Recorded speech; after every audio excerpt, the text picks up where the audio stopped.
Seorang remaja tega kasihnya dan mengubur jasadnya di lantai dapur rumah pamannya di Padang Panjang, Sumatera Barat. Pelaku yang masih di bawah umur diduga karena takut kekasihnya sudah hamil. Kepolisian Resor Padang Panjang mengamankan seorang remaja berinisial A, warga Jorong Solok Nagari Singgalang, Kabupaten Tanah Datar, Sumatera Barat, yang tega membunuh kekasihnya yang masih di bawah umur, serta mengubur jasadnya di lantai dapur rumah pamannya. Jasad pertama kali ditemukan setelah pemilik rumah yang curiga ada gundukan tanah di lantai dapurnya, serta ada bercak darah di beberapa bagian rumahnya.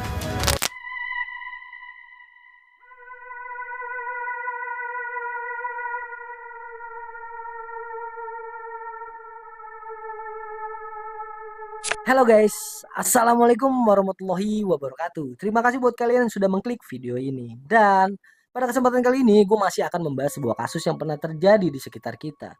Dan kasus ini tepatnya terjadi pada tahun 2023 silam di bulan Februari. Di mana seorang gadis berusia 14 tahun yang sedang berbadan dua harus meregang nyawa di tangan sang kekasih yang ia kenal melalui media sosial. Dan sebelum kita bahas kasus ini lebih lanjut seperti apa kronologinya dan apa yang melatar belakangi sampai pelaku tega melakukan hal tersebut, alangkah baiknya kalian siapkan dulu posisi ternyaman kalian, seduh kopinya, siapkan cemilan, lalu saatnya kita bahas kasus ini.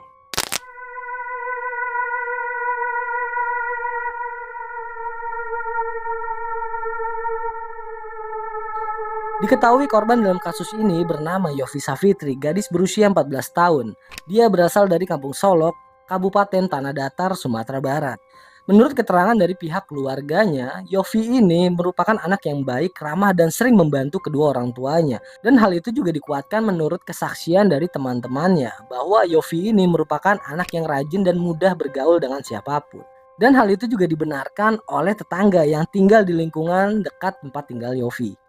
Seiring berjalannya waktu, Yofi semakin aktif di media sosial sampai pada akhirnya dia berkenalan dengan seorang pria yang bernama Aidil Jumadi atau kita sebut saja Aidil, yang dimana merupakan seorang remaja berusia 17 tahun dan diketahui bahwa Aidil ini merupakan anak yang putus sekolah. Seiring berjalannya waktu, merasa mereka sudah saling mengenal satu sama lain, akhirnya mereka berdua memutuskan untuk menjalin hubungan, yang dimana mereka berdua ini berpacaran. Namun dikarenakan jarak antara kedua rumah mereka ini sangat berjauhan, yang dimana rumah tinggal Yofi sampai rumah tinggal Aidil ini bisa ditempuh dengan kendaraan itu selama 3 jam. Itu juga yang menyebabkan mereka harus LDR-an nih sob. Di sisi lain, setelah menjalin hubungan yang cukup lama, akhirnya Aidil pun memberanikan diri untuk menemui Yofi di tempat tinggalnya. Sampai pada akhirnya Aidil pun mengajak Yofi berjalan-jalan berkeliling kota Padang, seperti remaja-remaja yang sedang kasmaran pada umumnya. Setelah melakukan pertemuan yang pertama, akhirnya mereka pun saling merasa cocok dan sering melakukan pertemuan kembali. Yang dimana pada saat itu kita ketahui bahwa jarak dari rumah Yofi ke tempat Aidil itu berkisar 3 jam menggunakan kendaraan. Seiring berjalannya waktu, akhirnya hubungan mereka pun melampaui batas kewajaran, yang dimana pada saat itu mereka pun sering melakukan hubungan layaknya pasangan suami istri. Mengetahui hubungan mereka semakin jauh, akhirnya kedua orang tua Yofi ini memutuskan untuk menghentikan hubungan dari mereka berdua. Bukannya mendengar nasihat dari orang tuanya, tapi Yofi malah mengabaikan nasihat dari kedua orang tuanya tersebut. Mungkin karena dia terlalu kasmaran dengan Aidil. Lambat laun Aidil pun mencoba merayu Yofi untuk tinggal bersamanya. Pada saat itu Yofi merasa ragu karena menyadari dirinya masih bersekolah. Namun mencoba menjelaskan agar mereka bisa hidup bersama dan bahagia tanpa ada orang yang melarang hubungan mereka. Dan pada akhirnya Yofi pun menyetujui permintaan dari Aidil ini, yang dimana Aidil meminta Yofi untuk hidup bersamanya dan tinggal bersamanya. Dan di situ Aidil mengajak Yofi untuk pergi secara diam-diam. Dan pada saat itu Aidil mengajak Yofi untuk tinggal bersamanya di Kabupaten Tanah Datar.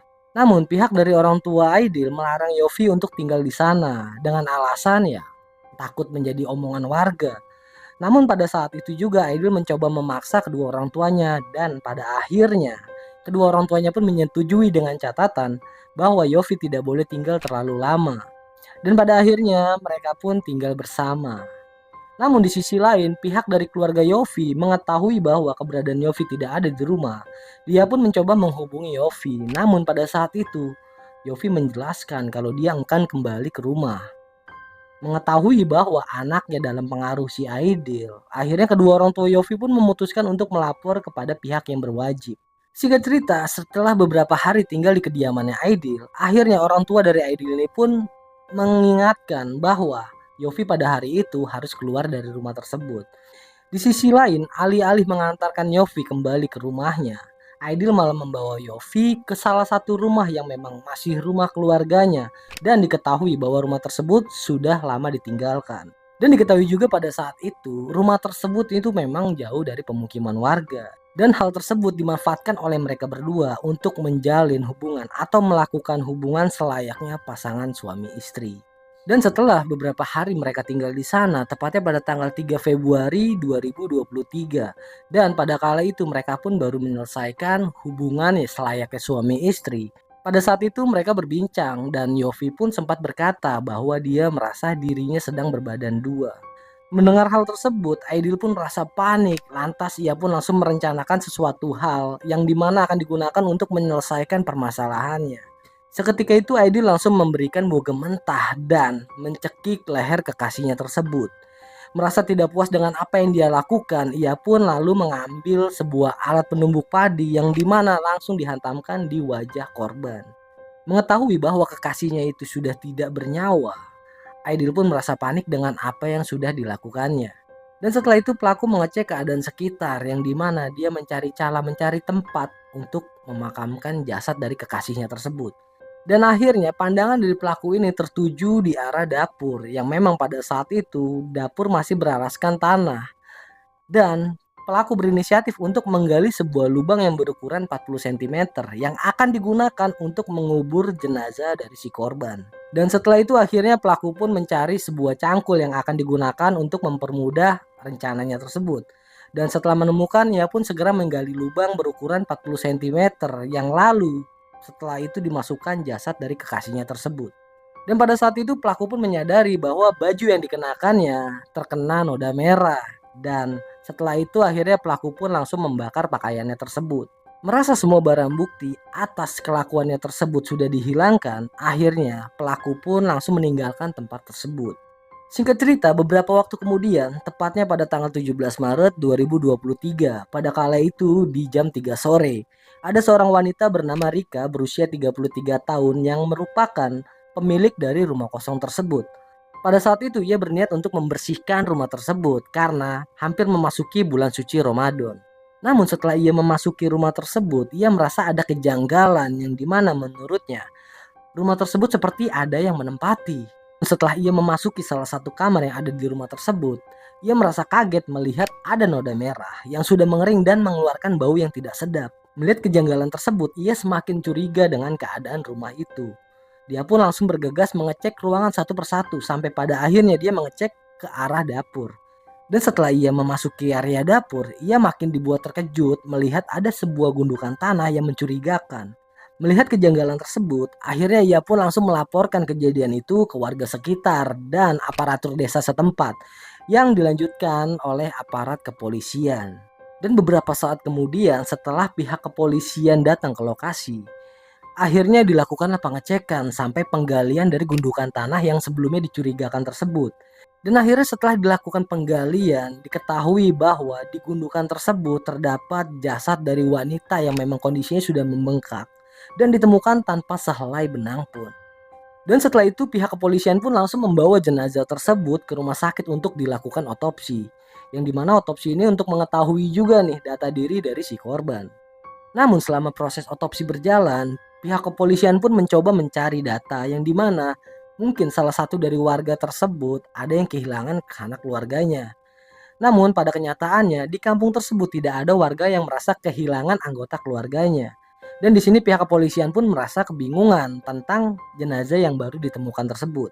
Sampai pada akhirnya pihak kepolisian mendapatkan informasi dari kampung sebelah yang dimana ada salah satu keluarga yang merasa kehilangan anak perempuannya. Sampai pada akhirnya beberapa waktu kemudian polisi berhasil mendapatkan informasi tentang ada pihak keluarga yang kehilangan anggota keluarganya. Yang dimana pada saat itu dilaporkan 1 bulan yang lalu di kampung sebelah. Dan setelah itu pihak kepolisian pun menghubungi keluarga tersebut dan menganjurkan untuk segera menuju ke rumah sakit. untuk memastikan apakah benar jenazah yang ditemukan oleh pihak kepolisian itu anggota dari keluarga mereka. Setelah mendatangi rumah sakit dan mengecek keberadaan jasad yang ditemukan oleh pihak kepolisian dan mencari tahu tentang ciri-ciri yang terdapat di jenazah tersebut, akhirnya bisa dipastikan kalau jenazah tersebut ialah anggota keluarga dari mereka. Setelah menggali informasi lebih dalam kepada keluarga korban, akhirnya bisa disimpulkan bahwa pelaku utama dari kasus ini ialah diduga Aidil, yang dimana pada saat itu Aidil merupakan kekasih dari si korban. Dan pada saat itu juga korban terlihat terakhir bersama Aidil. Setelah mendapatkan informasi, akhirnya pihak kepolisian pun bergegas untuk mencari keberadaan pelaku. Beberapa waktu setelah melakukan pencarian, akhirnya polisi berhasil menemukan pelaku utama, yang dimana ternyata pelaku utama dari kasus ini adalah benar Aidil yang merupakan kekasih dari si korban. Dan polisi berhasil menemukan pelaku di salah satu pusat kuliner kota Padang Panjang, yang dimana pelaku diketahui baru bekerja di sana selama 2 hari. Akhirnya pihak kepolisian berhasil menyimpulkan bahwa motif dari kejadian ini ialah karena pelaku takut dimintai pertanggungjawaban oleh kekasihnya, yang dimana pada saat itu korban mengaku sedang berbadan dua. Akhirnya ia pun panik langsung menghabisi korban tanpa ampun. Dan beberapa saat kemudian, tepatnya pada hari Minggu 19 Maret 2023, polisi mengadakan rekonstruksi terhadap pelaku.